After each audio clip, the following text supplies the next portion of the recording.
નામ ગજેરા આરાવચા. હું મેઘાપુરા પેશન્ટ શાળામાંથી ધોરણ 4 નો વિદ્યાર્થી છું. આજે હું તમને એકલવ્યની વાર્તા કહીશ. એકવાર કૌરવો અને પાંડવો જંગલમાં ફરવા ગયા. તેમની સાથે કૂતરો હતો. તે આ જંગલમાં છૂટો પડી ગયો હતો. અને છૂટો પડેલો કૂતરો જંગલમાં ઘટાદાર વૃક્ષના થડની વચ્ચે માટીની મૂર્તિ રાખીને એક કુમાર ધનુર્વિદ્યાનો અભ્યાસ કરી રહ્યો હતો.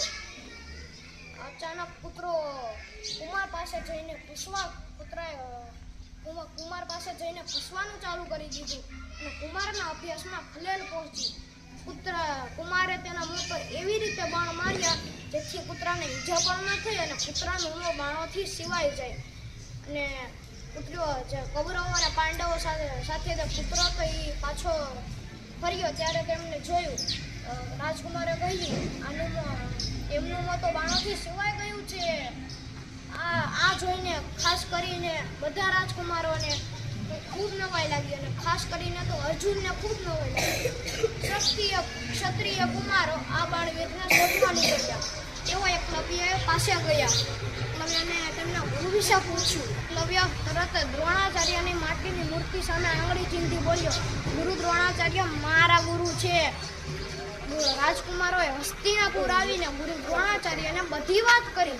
ગુરુ દ્રોણાચાર્યને યાદ આવ્યું, ઘણા વર્ષો પહેલા એક વનવાસી કુમાર હતો જે ધનુર્વિદ્યા શીખવા આવ્યો હતો, પરંતુ પોતે માત્ર રાજકુમારોને જ ધનુર્વિદ્યા શીખવે છે એમ કહી વનવાસી કુમારને ના પાડી દીધી હતી. ગુરુ દ્રોણે વિચાર્યું, આ બાળવીર કદાચ એ જ વનવાસી કુમાર હોવો જોઈએ. ગુરુ દ્રોણ અર્જુનને લઈ જંગલમાં ગયા. એકલવ્ય ધનુર્વિદ્યા શીખતો હતો. ગુરુ દ્રોણને પ્રણામ કર્યા અને ગુરુ દ્રોણે આશીર્વાદ આપતા કહ્યા, એકલવ્યએ કહ્યું, હું આપનો શિષ્ય એકલવ્ય આપને વંદન કરું છું. ગુરુએ આશીર્વાદ આપીને કહ્યું, હું તારા ધનુર્વિદ્યાથી પ્રસન્ન થયો છું. મને ગુરુ માનતો હોય તો ગુરુ દક્ષિણા આપ. એકલવ્ય ગુરુ દક્ષિણા આપવા સહમત થયો.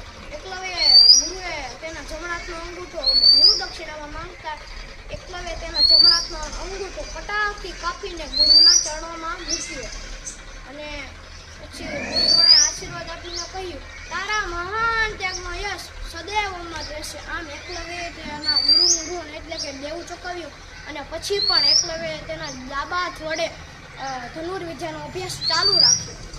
તો આ હતી એકલવ્યની વાર્તા.